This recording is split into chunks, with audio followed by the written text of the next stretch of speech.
Okay, well, thank you, Hussein. It's a pleasure to be here. Thank you for the invitation. It's a great place to escape, from cold Zurich in sunny Arizona. And it's always a great school that I enjoyed previously as well. So today I'll be telling you some of the ideas that we have been working on, and the first lecture will be about terahertz radiation, or what is also called submillimeter waves, and specifically with a focus on how to make cool applications for quantum information processing or quantum simulations, many-body physics. And I want to begin by acknowledging my collaborators who have been developing the subject with me, but actually especially Atash Mamoglu and Eugene Narimanov. So Atash was actually one of the first, originally got me interested in hyperbolic polaritons, and if you don't know what it is, I'll explain it. And Eugene Narimanov, he's actually one of the pioneers of the whole field of these very unusual types of polaritons, and so it has been a lot of fun collaborating with him recently, and he has been very patient teaching me optics. So let me begin with an introduction of let's say, what are the ideas, general motivations for what we'll be talking about. So let me first tell you about the idea of waveguide QED. And let's consider a seemingly simple system. So we have like one particle which is in some effective potential, and it is coupled to electromagnetic field. You can see minimal coupling to the gauge potential, but this gauge potential arises from some cavity field. And we can characterize the system, right? It's interacting system, particle interacts with the cavity mode, using effective coupling constant between the particle and the electromagnetic field. The cavity mode, right, is obviously proportional to the charge of the particle, to the amplitude of the field. And if we want to talk about kind of strongly interacting system, we want this coupling strength to be large, in particular with respect to the cavity frequency. Sorry, this should be omega c. And it turns out that this is not easy to achieve. So for example, if you take kind of cavities that you think about from your optics classes, like the Fabry-Perot cavity larger than the wavelength, you can never make this ratio of coupling to the cavity field larger than kind of fundamental limit determined by this fine structure constant, which is small. So you are bound to have a weakly interacting regime. And in reality, kind of for practical cavities, as for Fabry-Perot cavities, this coupling constant is even smaller. And therefore, people have been working hard trying to get around this constraint, and it turns out that the trick is that we want to increase the amplitude of light, and for this we need to confine electromagnetic mode to sizes which is smaller than the wavelengths of light, because there's like in the derivation of this inequality, there is this kind of statement that, oh, we can assume that the volume of the cavity is equal or larger than the wavelength of light at this frequency in vacuum. And so it's kind of amusing that people came up with this kind of jargon of different regimes of coupling. I don't know like how historically it happened, but it's kind of not easy to remember like why deep strong coupling should be stronger than ultra strong coupling. Anyway, so there have been kind of probably the most famous and successful example of achieving strong coupling has been in the context of superconducting cavities, Josephson junctions. And because in this case, kind of microwave radiation is confined to very small kind of sizes. But of course, this comes at a price that one has to operate in a very controlled environment at very low temperatures. People have been excited, and there's still a lot of work in the field of plasmonics. Again, because we're using plasmons, one can confine electromagnetic fields, even at optical frequencies, to length scales which are much smaller than the wavelength of light in vacuum.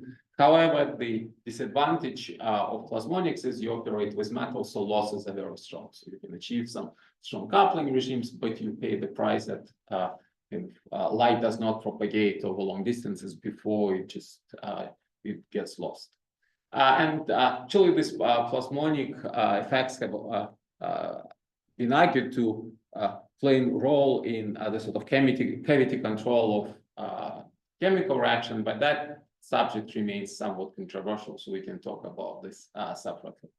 So what I will talk about today is kind of a new way how we think one can achieve the strong coupling regime of cavity waveguide QED, and this is using hyperbolic materials and in particular using van der Waals material.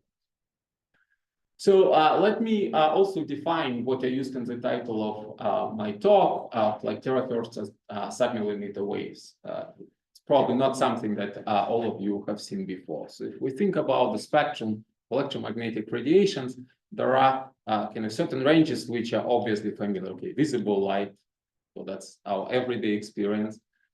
Microwaves, right? From microwave ovens to cell phones, it's something that we're used to. And actually, in between, there is a regime that we don't hear discussed quite often, and this is the terahertz regime or submillimeter wave. So technologically, it's actually the regime where the wireless communication is moving to, and the reason is, well, the higher the frequency, the higher is information capacity. However, moving into this terahertz regime comes at a price because it's very difficult to make devices. And let's understand why. If we think about how electromagnetic radiation is generated, then we realize that at small frequencies, it's generated using electronics, literally currents passing through electrical circuits. But this way of generation, radiation actually gets less efficient as we go to higher frequency and runs out of steam around terahertz frequency. When we talk about higher frequencies, optical frequencies, well, that's where I used to kind of use optics, like say semiconductor optics, transitions of electrons between conduction band and valence band. But this method actually gets less efficient as frequency decreases. And so when we come to terahertz regime, the optical method stops working. So that's why this frequency range has been called terahertz gap, just because two standard technologies are very challenging in this regime. Another problem is that if we look at propagation of light through air, we see that it actually propagates reasonably well at microwave frequency, but it really gets lost in the terahertz frequencies, which makes it challenging to use it for communication.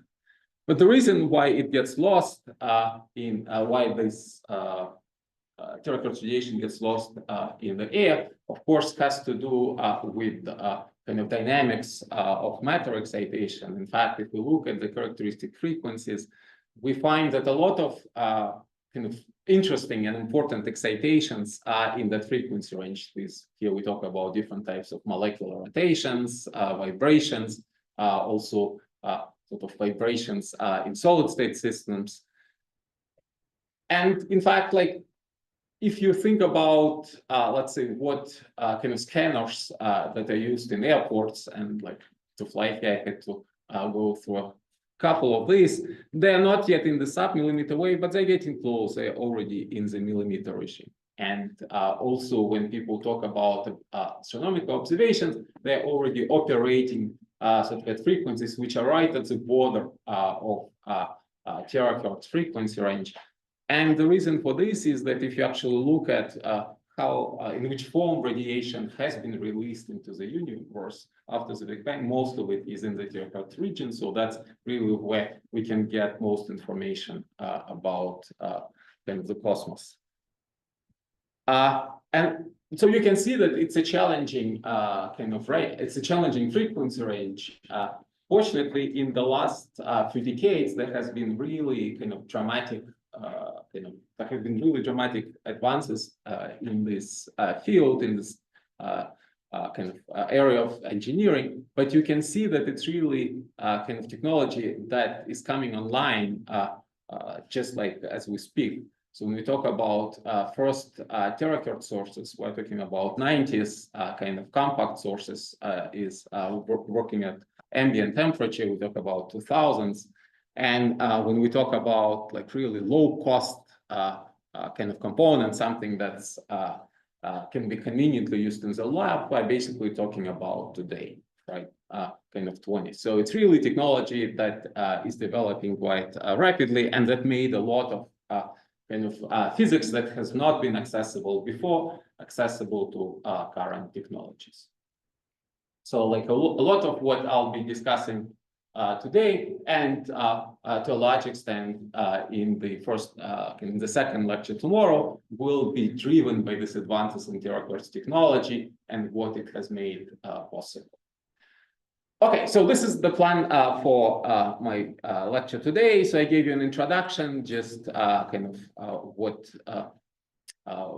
like why waveguide QED is kind of is an non-trivial problem, and then I'll try to show you how we hope to make to actually get another platform for reaching strongly coupled waveguide QED systems using terahertz excitations, and they will be specific kind of modes, called hyperbolic Phonon polaritons. Talk about one cool phenomenon related to this, which is a super resonance that thing can be turned into a promising kind of quantum processor. Also, kind of speculate about interesting many-body physics, which one can do with this platform. So this is kind of like really a wish list. I hope it's something that we started thinking about recently, and we hope that experimental colleagues will sort of provide us feedback on what is the most practical way of realizing this. Then I'll sort of be getting progressively more realistic. So this, I think, is something that is still kind of needs to be developed. Another system that I'll talk about, I believe, is something that is sufficiently close to being realized in experiments, and that will be just a very specific setup in which one can demonstrate a strong light matter coupling using a system which consists just HBN and graphene and electrons in graphene. And finally, I'll also talk about, and again, even more realistic, talk about experiments that have already been done, which demonstrated indeed strong light matter coupling in this type of heterostructures. Okay, let me start by sort of introducing a fairly basic idea from solid-state optics, because I imagine unfortunately, it's not something that we always teach in our. It kind of falls in the cracks between optics and solid-state physics. So let's talk about Phonon polaritons.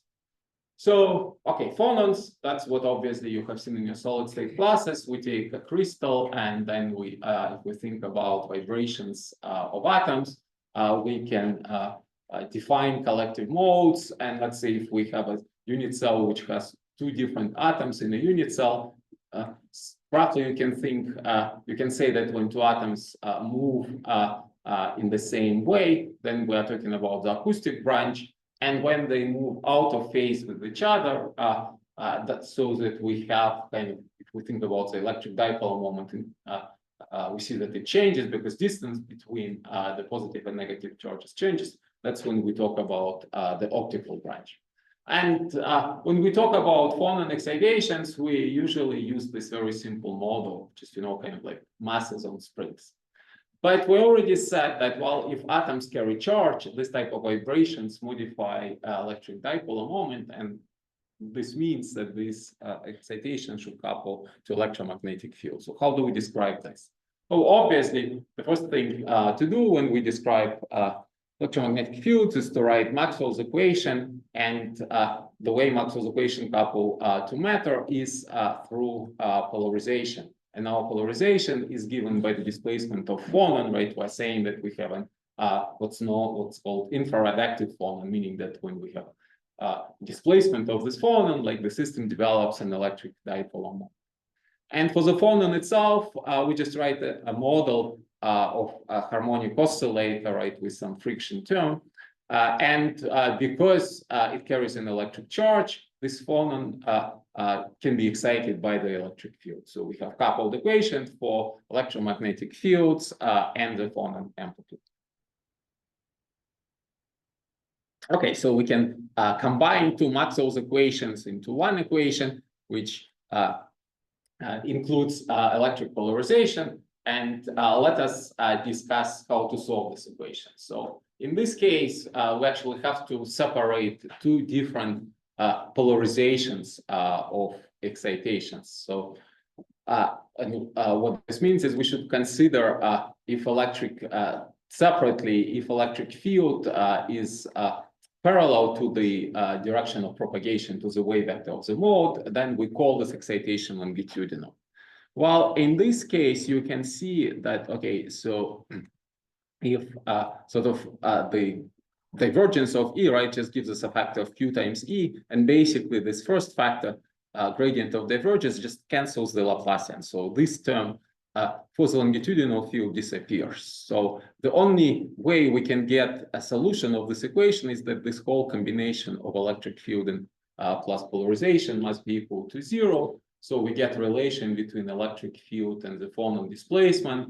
So if we put this into the equation of motion for the phonon, express electric field in terms of the phonon coordinate, well, we just get some renormalization of the effective frequency for the phonon amplitude. So we get this dispersion, right? And in the simple approximation that we chose, notice that our original equation of motion for the phonon did not have any gradient terms. So we end up with this longitudinal polarity not having any dispersion.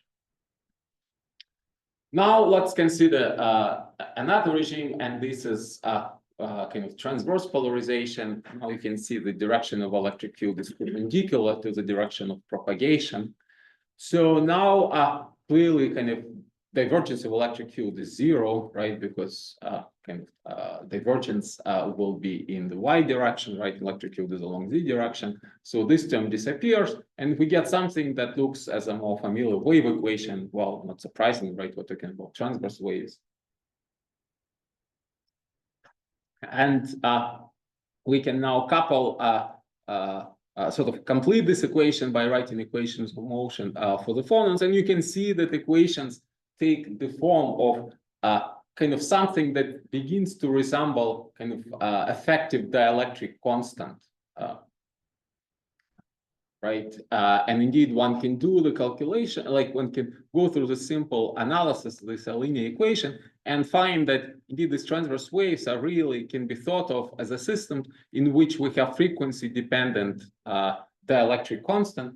And this frequency dependence simply is determined by the equations of motion of the original phonon mode. But notice something interesting, that this dielectric constant actually goes through infinity at the frequency which corresponds to the original frequency of the photon. And so now, if we want to find collective modes, right, so which are actually polaritons, so what we have to do is we have to solve, right? We have to solve this equation, right? This is real equation of light propagation inside the medium. And if we look for equations, we find that there are two branches, right? So the lower branch is what is known as lower polariton, and then we have upper polariton. Instead of sort of going through the solution, I'll just appeal to your intuition. So you can think about this way. We started with light, right? This blue dashed line, right, which had linear dispersion. And then we started with the phonon, right, which was not dispersing. And now they hybridized with each other, right? We got light matter hybrids, which is why we call them polaritons. Like the lower branch is kind of at small frequencies is mostly light, but then at small momenta is mostly light, but then at higher momenta it becomes mostly phonon, whereas the upper branch is kind of mostly phonon and small wave vector, but then at high wave vectors, it becomes mostly light. Okay, and this I also marked some longitudinal polaritons that we discussed. And like, let's say if you read literature in so solid state optics, people often talk about Strahlen bands. So this is like this frequency range in which basically there are no polaritons in the system, and that usually means kind of perfect light reflection. So, okay, well, this is already an example of hybridization between light and matter, and people have been interested in sort of trying to use these phonon polaritons as an effective way of, let's say, generating additional interaction between electrons. But it turns out that this is not so useful, and the reason for this is that the speed of light is very high. So remember, the way we describe this light-matter hybridization, we said, oh, we just start with this kind of phonon branch, which typically is like in the terahertz, maybe mid-IR range. And then we draw kind of dispersion of the original light, but then speed of light is very high. So actually, if we think about like the range of wave vectors over which this hybridization happens, it turns out to be very, very small. So effectively, like for most of the upper polaritons and lower polaritons, they're either pure phonon or pure light. So we don't really have strong light-matter coupling. Okay, so we want to find a system in which we avoid this problem. And for this, let us consider kind of a more sophisticated version of this phonon polaritons. Let's consider the anisotropic case. And it's very easy to imagine where there is what? There's a question. A question. Okay. Oh, sorry. Yes, sorry. So can you use like an intuition that you started with an isotropic system, but now for the transverse and longitude, you see that the dielectric constant is no longer. Well, in fact, like usually the electric constant depends on the direction. That's exactly what we're going to talk about now. But like initially it was like isotropic system, right? Exactly. Yes. An isotropic system like the dielectric constant would be like same across the diagonals. Can you just wait a second? Okay. So let's take like a layered material as an example. Indeed, the electric constant depends on direction of electric field. Like in the case of anisotropic systems, we cannot even define longitudinal and transverse modes. They are all mixed up. So that's why we can only talk about, okay, what's the electric constant if electric field is polarized out of the plane or in plane? And in fact, you can understand it even simply just by saying, well, after all, what matters to us is the phonon frequency, right? Which is kind of rigidity to displacing atoms. And clearly, if we have a layer structure, it should be harder to kind of move atoms in plane towards each other than to move them out of plane, right? So that if we think about, let's say, these regions where the electric constant goes through infinity, then at lower frequency, this is when we have the electric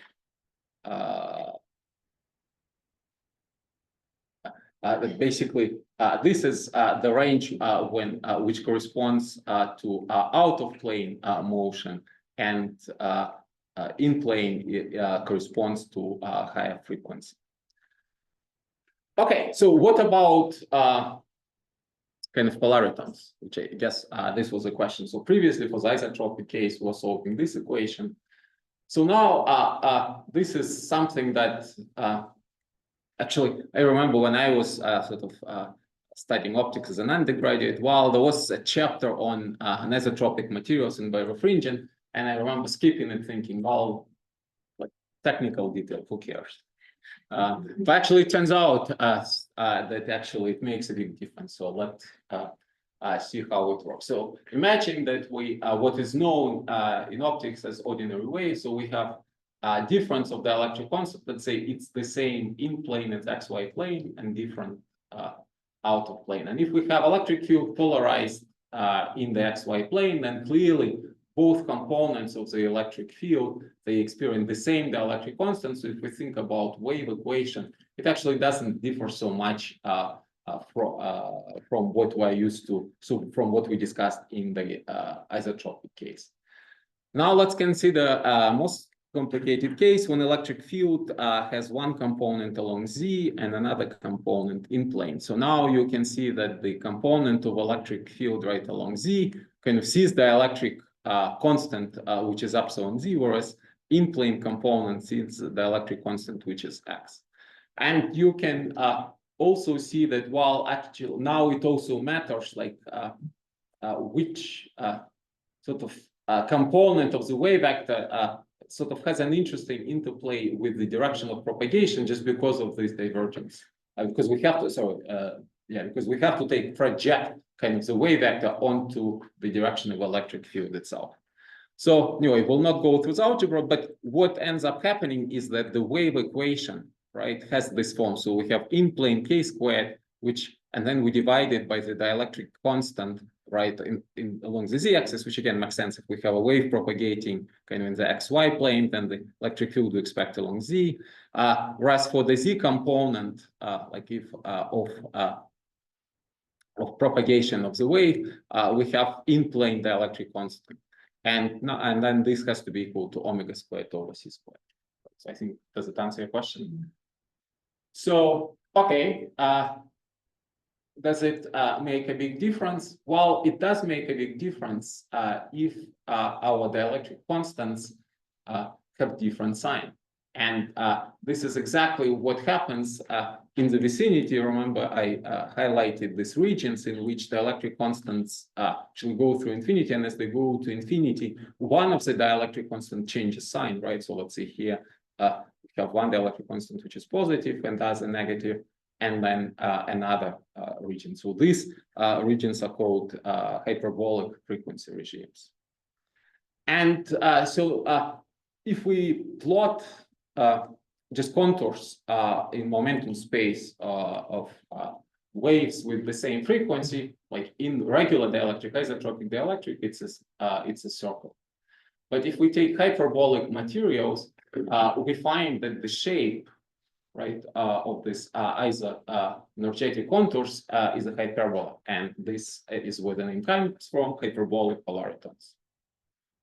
And also something interesting happens, like actually you can see that we can find solution like at very large k, right? So here you can say, well, once we set the frequency, like some small frequency, then the range of momenta over which we can find solution is bounded, right? It's really just set by omega squared over c squared. But when epsilon have different sign, we can actually go to very large momenta, but simply different contributions, like because they come with opposite sign, they can cancel each other. So we can find excitations at very high momenta, right? At very small frequencies, which are still at low frequencies, and which can still actually realize for us light matter coupling. So that is kind of one of the promises, that one of the indications that in these systems we can achieve a strong light matter hybridization. Okay, but let's continue thinking about surprises of light propagation in the case of this hyperbolic polarity. So let's look at this contour of constant energy, right, of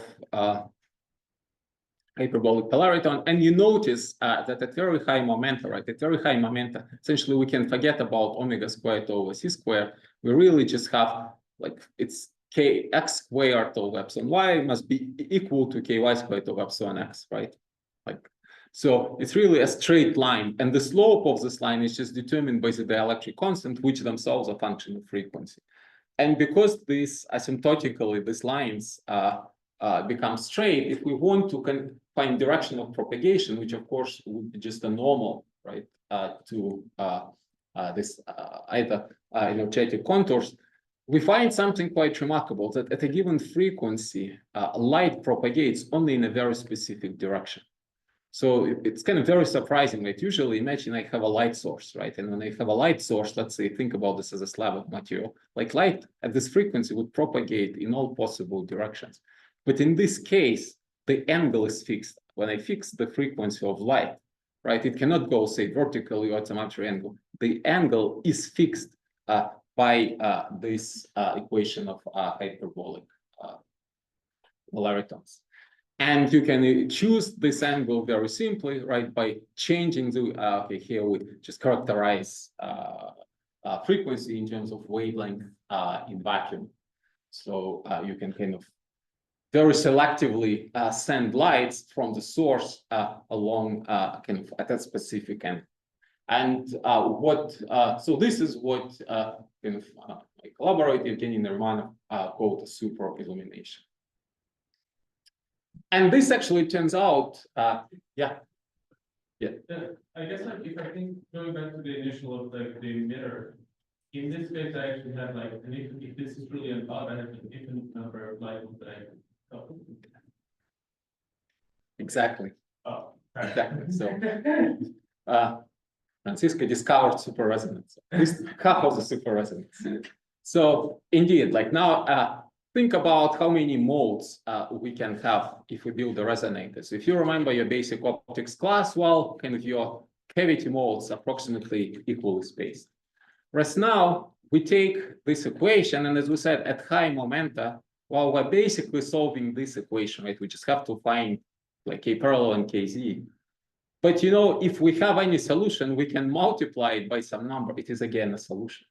And that's why the density of modes in this hyperbolic resonator is strictly, is almost tends to infinity. Of course, it's not infinite. Like if we start multiplying momenta by, if we start going to very large momenta, at some point we reach atomic limit where this macroscopic description doesn't apply. But it is indeed true that instead of a single line at a given frequency, we can have many, many lines, which roughly differ just by multiplying, you know, different momentum components by integer numbers.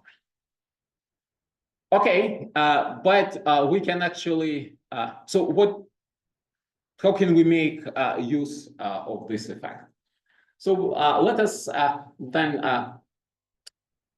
try to think about how light indeed is emitted. So let's say if we place a meter inside the material, right, and it radiates at a very specific frequency, well, light comes out, as we said, at a very specific angle, which is determined by this kind of slopes of the dispersion, which means it will all come out in this ring. So we get kind of like hot rings of radiation, which is already interesting, right? So unlike the usual emission, which would be in all 4 pi in all possible directions, it's clearly much more confined.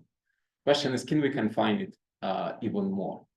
Well, and so here, kind of an elegant idea by Eugene was that, well, actually, what if we recall something that we learned in our basic math class is that if we take an elliptical shape, then ellipses are very special points, right? If we send any beam from one of the ellipses, when it reflects from the boundary, it will actually be reflected exactly into the second focal point. And moreover, the path will be the same, right? No matter the what trajectory, which means that actually now, if we choose the size, if we make our system in a clever way, in such a way that actually the height of the slab the height of the slab and the kind of lateral size are chosen correctly, we can find a regime in which light emitted by one of the emitters, like placed on the cavity, and here we just put it on the surface, right, will be entirely, like all of the rays, no matter how it propagates, it will always be refocused into exactly the second focal point, because out of plane, so we'll be doing exactly this propagation, right, that we discussed before, right? The angle is set by the dispersion, and in plane, they'll be reflecting from the boundary and also arriving at exactly the focal point. So we get really super resonance where, you know, all the light which is emitted by one of the emitters from the focal point arrives at the point of at the second focal point where we can place our second emitter, and so we can achieve suggest that we can achieve very strong coupling between them.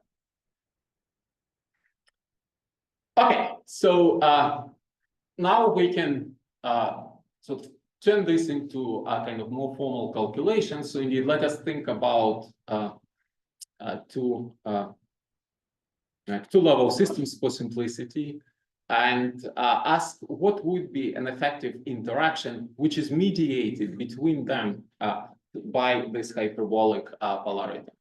And the way to think about this radiation is very simple. Well, the first emitter, right, it's really a source, it's an oscillating electric dipole. This oscillating electric dipole emits, so it excites polaritons which propagate in HBN, and then they arrive at the second focal point, and this electric field of this excited polaritons now interact with the second emitter.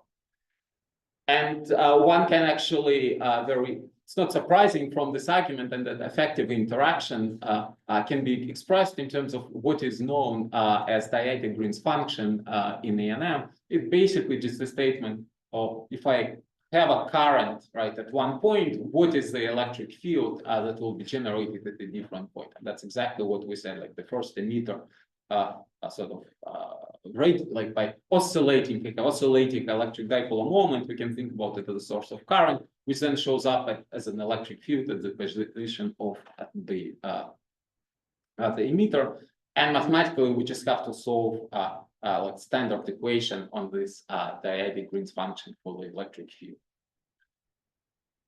Okay, so okay, I'll not give you the details. It's actually yeah, we can discuss it offline, or just you can look it up in this paper. So far, I talked about just connecting to emitters, but of course, we can make this sort of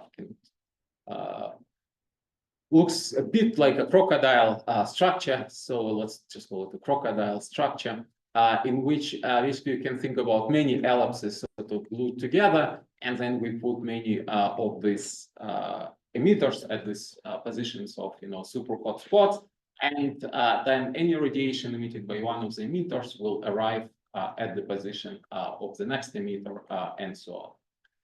And we can try, and so the effective model which we can write, we can think about it that again we have energy of two-level systems, which of course like has to be somewhere in the frequency range close to hyperbolic Fronen polaritons, and these hyperbolic Fronen polaritons, they interaction, which we can think as like one of the two-level systems being excited. See, goes from the ground state to excited state.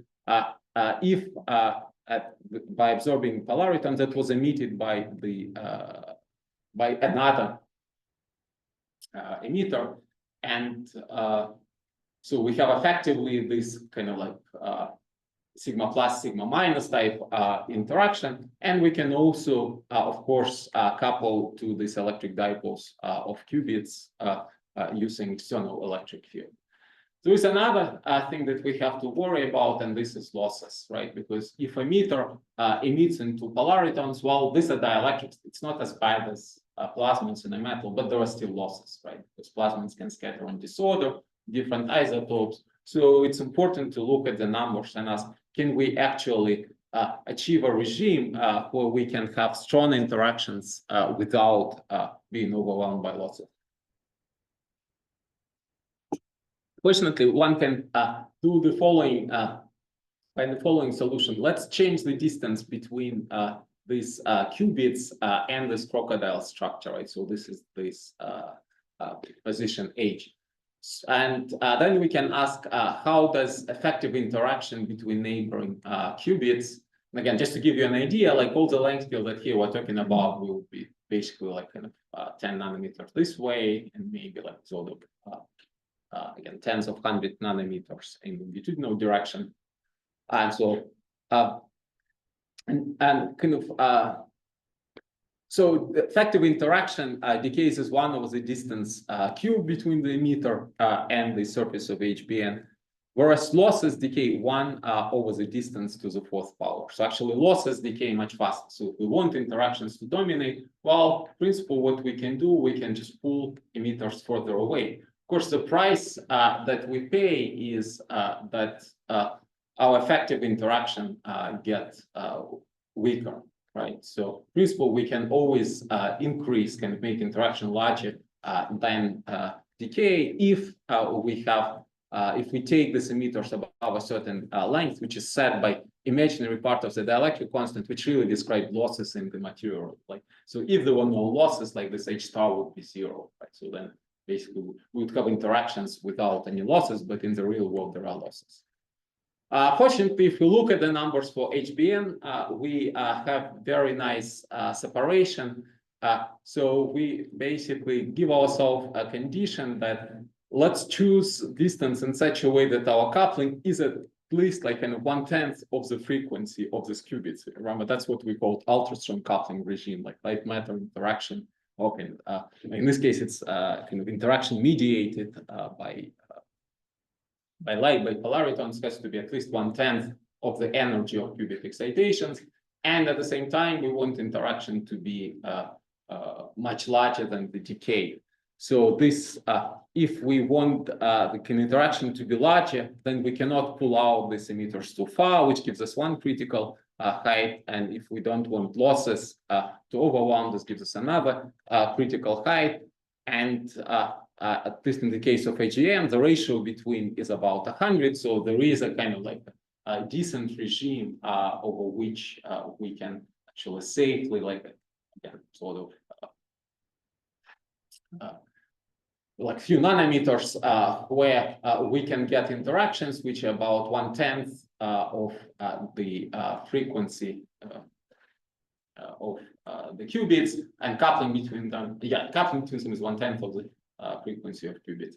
And notice that all the numbers that I give are at room temperature, so we can actually achieve a very strong coupling between quantum degrees of freedom at room temperature. So then roughly the design of this quantum processor built on hyperbolic polaritons can be thought of this way. We have this crocodile structure, right? And we need to place our qubits in the hot spots.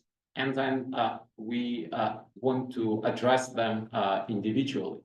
And in fact, what we can do is, let's say, we can use the same trick as people use, let's say, with superconducting junctions. When they don't want qubits to talk to each other, they actually tuned away from these hyperbolic quantum polaritons.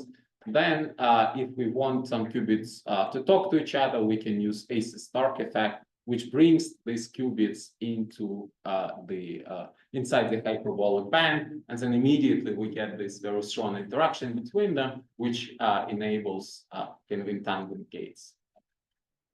And so far, as you noticed, I was kind of big I'm talking about qubits, but I didn't really tell you, so what would be candidates. I think here depends on really what different groups may have kind of different materials with which they would like to work. But one case which looks particularly promising, okay, from a theorist point of view, is that if we look at silicon and actually dopants in silicon, they often have frequencies exactly in the range which corresponds to these kind of two hyperbolic branches of polaritons in HBN. And they also, like, it's known that excitations of the typical excitations in these kind of dopants, they have been shown to have very decent coherence time. So altogether, this suggests that we can realize, to be very interesting platform in which we can have hyperbolic and we can have silicon purities in silicon which provide qubits. So it's fully silicon compatible technology where we can get a very strong and coherent coupling at room temperature and already in the regime of ultra-strong coupling. Okay, well, but this is actually, I think, is not this idea is not the only promising application of the super resonances. We can also think about other type of cool experiments. So as you know, there is a kind of a long-standing interest in trying to realize photon transistors. Well, roughly the idea is, if you think about how technology works, like all the data processing is done with electrons, right? And all the communication is done with light. And why is it? Why do we have to always, convert from light to electrical currents and back from currents to light? Well, it's because light is non-interactive. Maxwell's equations are linear, right? And so if we could somehow avoid converting light to electrons and getting some nonlinear phenomena, well, then we could try to think about new types of all optical electronics. But the issue is how to make light be strongly interacting. Oh, but in a sense, we just discussed, like we just talked about how to make two-level systems to be strongly interacting with terahertz light.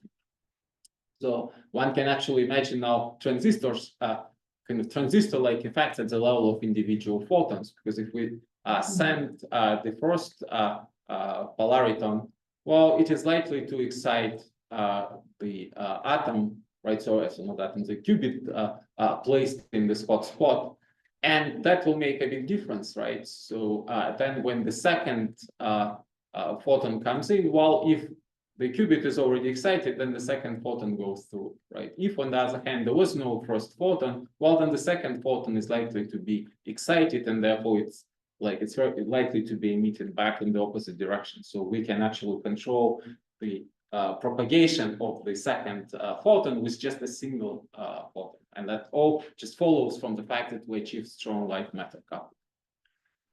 Moreover, we can try to do it in a kind of non-local way, right? We said that we can generate very strong coupling between these two qubits in different points in this crocodile structure.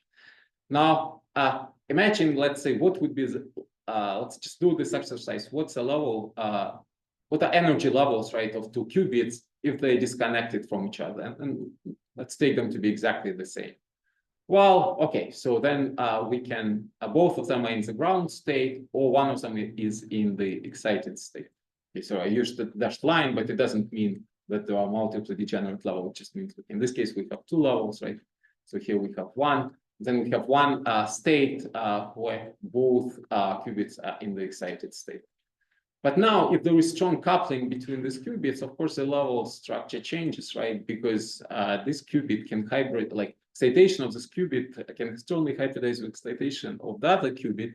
The states like GE and EG, they strongly hybridize and split into symmetric and anti-symmetric combination. And so what this means is that in this kind of strongly interacting regime, when the first, we can send the first photon, let's say through this port S2, right, which makes a transition from the ground state to the first excited state.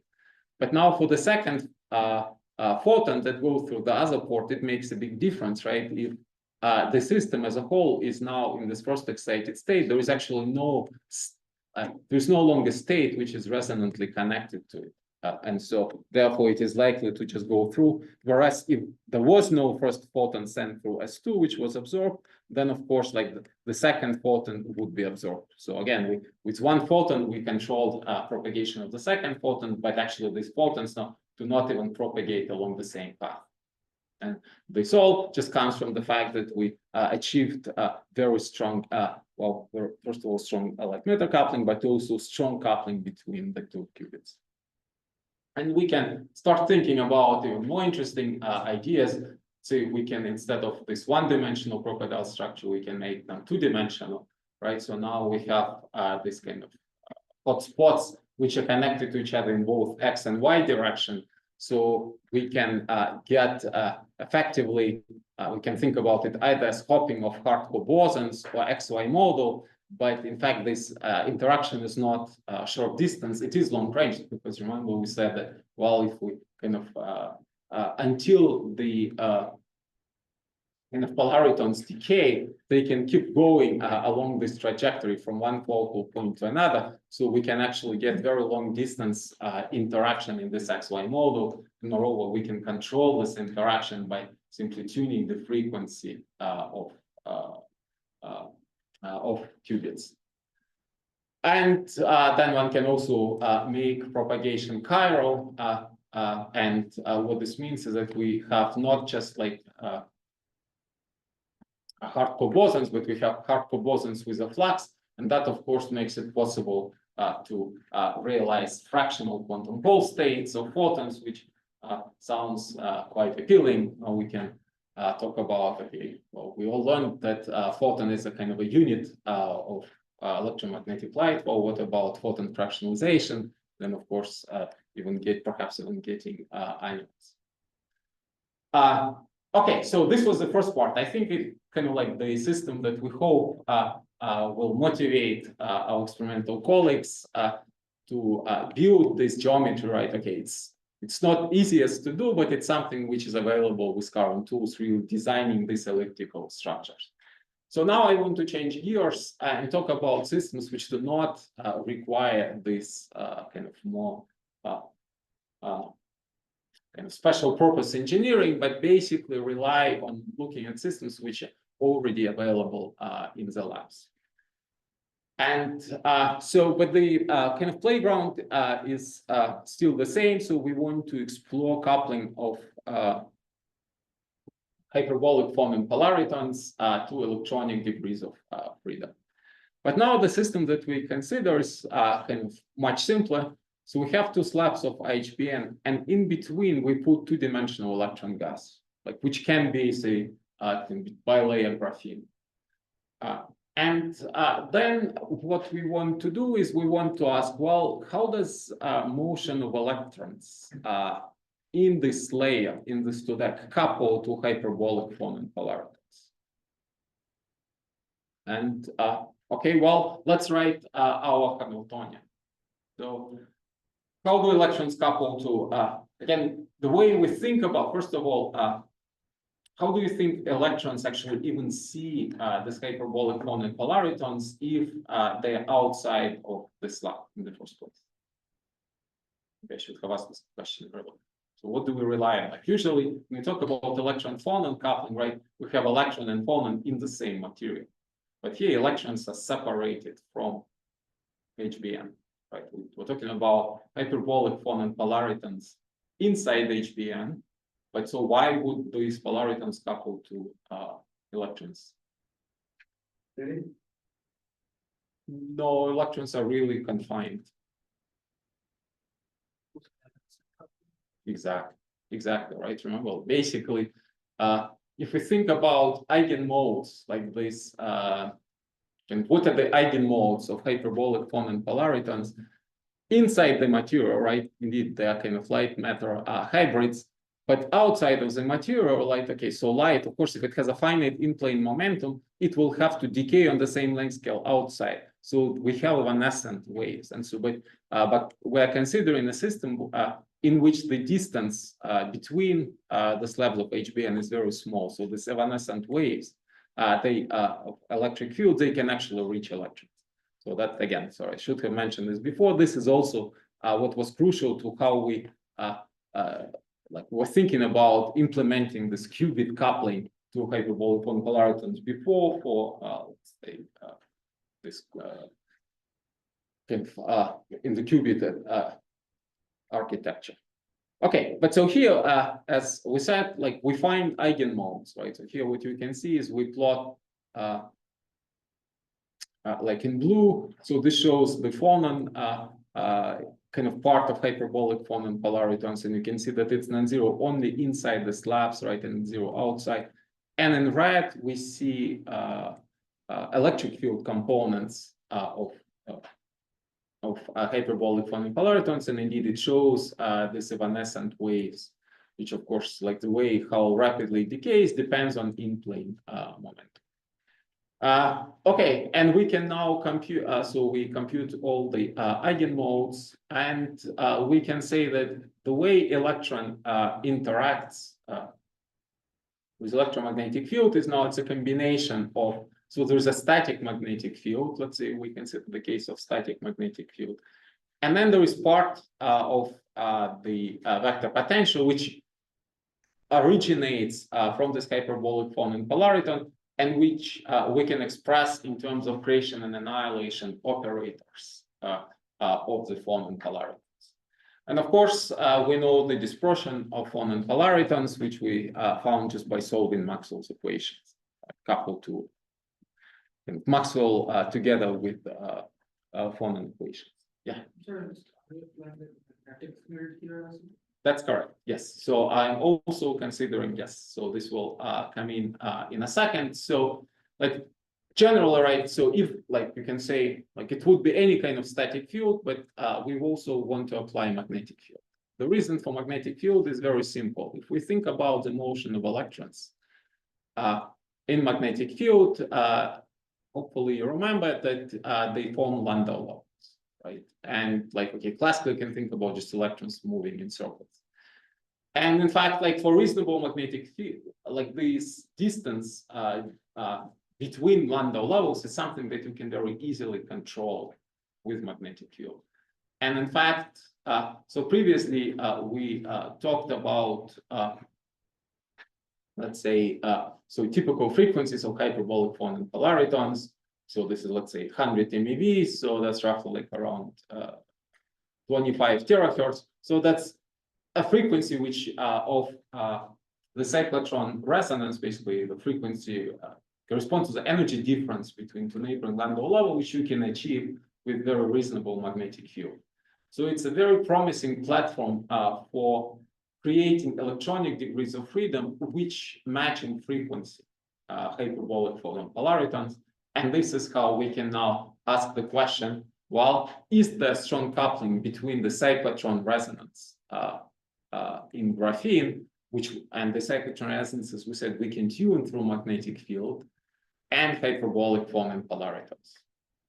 Okay, so one can just sketch the steps how we solve this problem. So as we said, well, okay, we're happy to and give more details, but essentially what we do, we start with this Hamiltonian, right, for an electron. For a single electron, it turns out that you can write the motion of electron in terms of oscillators. Roughly, you can think about as like an operator which moves an electron between Landau levels, right?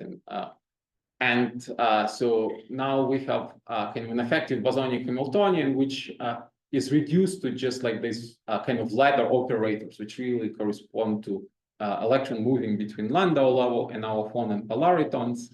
But because of, obviously, this is an interacting term, right?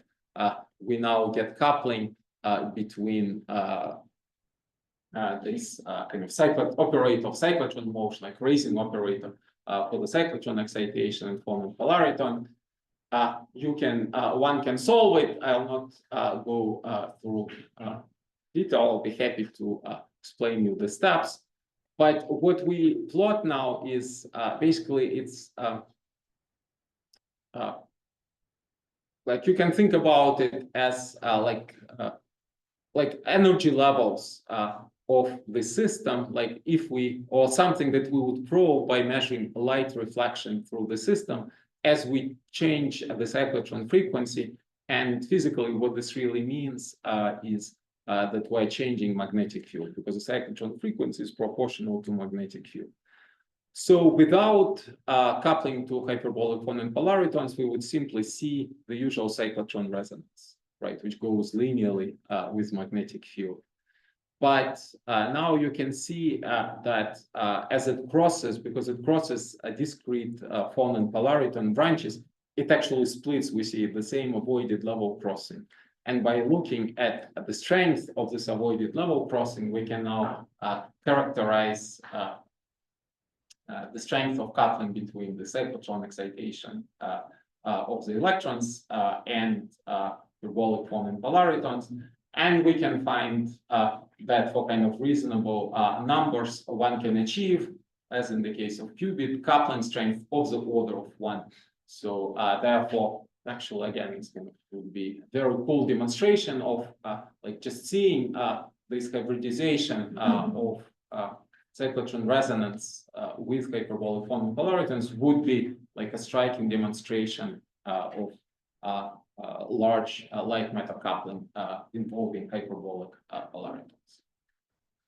Okay, well, while theorists are coming up with their suggestions for how to demonstrate strong light matter coupling, experimentalists found their own way, and they did it in the opposite direction. So it's a work experiments by Wu and collaborators, and the theory is really done by Ilya Yesin from Caltech. but it sort of, the way experiment works is as follows. Again, they take, can think of essentially the same system, like graphene and sandwiched between HBN. But instead of putting magnetic field, they're simply passing a large current through graphene and asking, well, how does light come out? And naively, you would say, well, okay, well, we do expect something interesting, that if we have a large current, right, passing through the system, so think about the usual dispersion of graphene, right? So this is graphene in equilibrium. If there is a large current, right, then there is a tilt. And if we make a tilt which is very large, then we can open a possibility that there will be a scattering process which involves emission of a phonon, like specifically particular phonon polaritons, with scattering of electrons into low energy states. So you can expect that when there is a large current flowing through the system, like phonon polaritons would be excited, but like we know that if they have large in-plane momentum, they cannot radiate out, because basically if as like they can propagate like inside HPN, but they cannot take out. If they have a large in-plane momentum, they can only be an evanescent wave in the perpendicular direction. So in order to avoid this problem, our colleagues did, they simply broke translational symmetry. They just put kind of, like you can think about it as metamaterial, just I believe it was gold, pieces of gold on the surface. And so what do they see? Well, basically, what they see is that as they pass a very large current, they see very strong radiation which is coming out exactly at the frequency which matches hyperbolic phonon polaritons, and it kind of agrees with kind of calculation using the same matrix elements, the same strength of light matter coupling as we estimated previously. Okay. So with this, let me conclude. I try to motivate for you why achieving strong coupling in waveguide QED is interesting, both for quantum information purposes and for seeing new type of many-body physics. Also try to advocate why sort of operating in terahertz frequency range is interesting, and in particular, I will, like the platform of hyperbolic polaritons holds a lot of promise, and hopefully we will see more experiments both in the direction of, let's say, maybe quantum simulation, realizing strongly correlated state of photons, or simply demonstrating strong light matter coupling using these platforms. Thank you.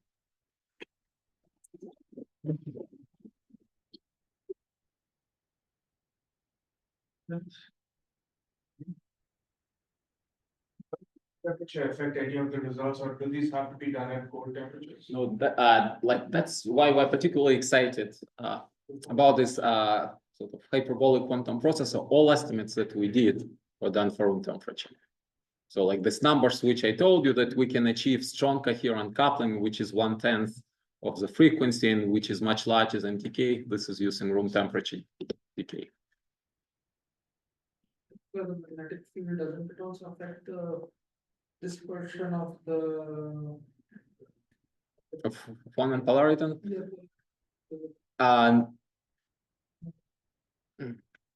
Not, I don't think so. I think the kind of displacements are much smaller, kind of just like lateral displacements.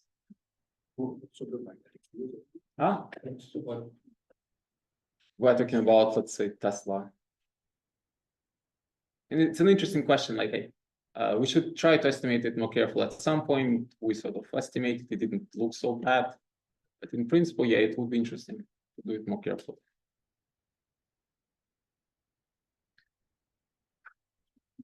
Resonate as qubits in material. Should one be concerned about fluctuations on surfaces like electric field fluctuations and magnetic field fluctuations inside the ball? Well, see, that's why our experimental friends like this van der Waals materials. They're very good. They're very clean. So like you can grow really atomically smooth interfaces. But that's also why when we tell them and say, oh, look, it's silicon compatible technology, just put it on HPN, they tell us this dirty silicon on HPN. Yeah, that's what. Get out of here. Two-dimensional silicon.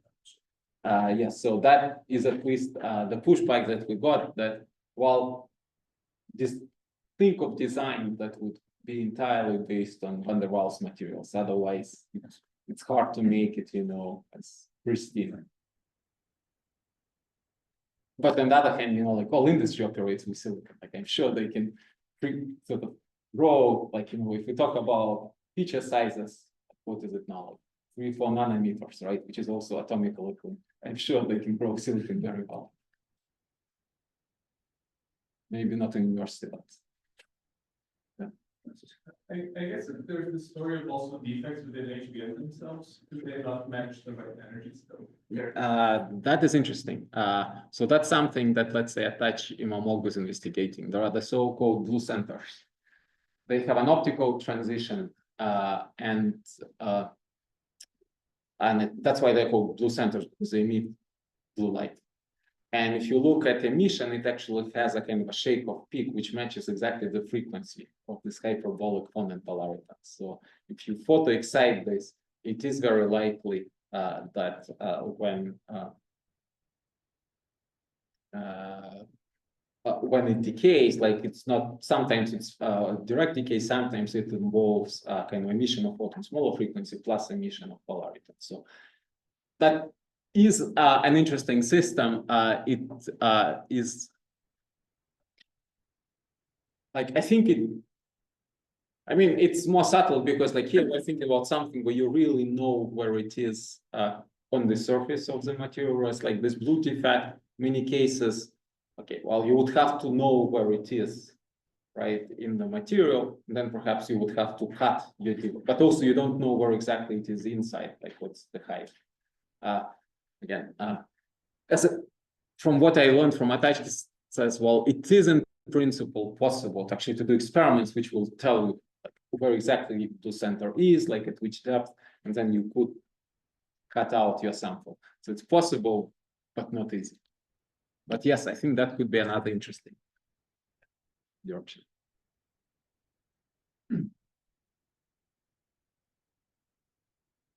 Any questions for Eugene? Then we may be thanking Eugene for coming over and